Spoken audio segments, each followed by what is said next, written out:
অসমবাসীয়ে এইটো আসলে তেখেতক যে শ্ৰদ্ধাঞ্জলি জনাবলগীয়া হ'ব এইটো আসলে কোনো কাৰণতে ভবা নাছিল।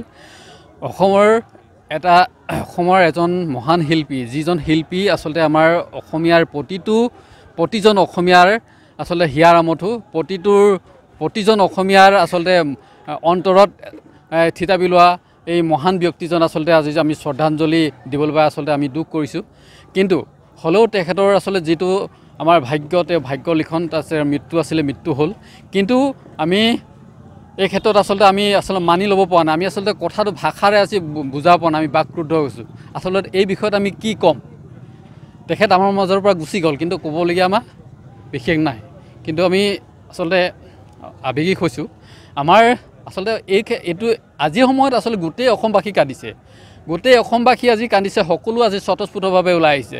আমি শুনিছোঁ 2-3 দিনলৈকে নোখোৱাকৈ আচলতে উজাগৰে আচলতে দিন কটাইছে, আচলতে টোপনি নহা হৈছে মানুহৰ। গতিকে আমি সৰুপথাৰ সমজিল্লাৰ অন্তৰ্গত আমি দল সংগঠন, টাই-আহোম ছাত্ৰ সন্থা, সৰুপথাৰ সমজিল্লা টাই-আহোম যুৱ পৰিষদ, জাতীয়তাবাদী যুৱ পৰিষদ, অসমীয়া যুৱ মঞ্চ, লগতে ছাত্ৰমুক্তি সংগ্ৰাম সমিতি, বিভিন্ন দল সংগঠন, জাতি বৰ্ণ ধৰ্ম ভাষা নিৰ্বিশেষে আচলতে আজি ওলাই আহিছে, স্বতঃস্ফূৰ্তভাৱে ওলাই আহিছে।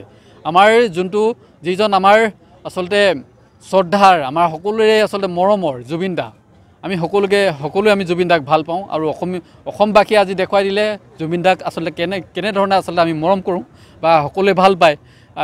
আজি সকলোৱে স্বতঃস্ফূৰ্তভাৱে ওলাইছে, আজি সকলোৱে আচলতে দেখিছে, ভাৰতবাসী গোটেই পৃথিৱীয়ে দেখিছে আচলতে জুবিন দাৰ প্ৰতি আমাৰ অসমবাসী কিমান মৰম। গতিকে আমি আচলতে শ্ৰদ্ধাঞ্জলি জনাইছোঁ। আজি আমি সকলোৱে জুবিন দাৰ আত্মাই সদগতি লাভ কৰক, জুবিন দা অমৰ হওক, জুবিন দা জয় হওক। জুবিন দা অনাগত দিনত প্ৰতিজন অসমীয়াৰ অন্তৰত জীয়াই থাকিব। আৰু প্ৰতিজন অসমীয়া আচলতে জুবিন দাৰ যি আদৰ্শ, তেওঁৰ যি আদৰ্শ আছিলে, সেই আদৰ্শ অনুকৰণ কৰি আচলতে আমাৰ অসমখন আগুৱাই যাব বুলি আশা ৰাখিছোঁ।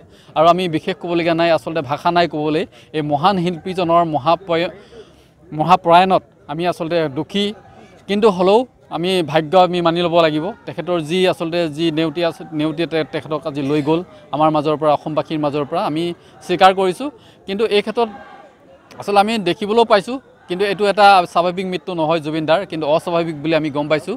তেখেতক আচলতে চক্ৰান্ত কৰি মৃত্যু বা তেখেতক হত্যা কৰা হৈছে নি, এইটো আমাৰ অনুমান হৈছে, অসমীয়াৰ আচলতে অসমবাসীৰ আচলতে অনুমান হৈছে।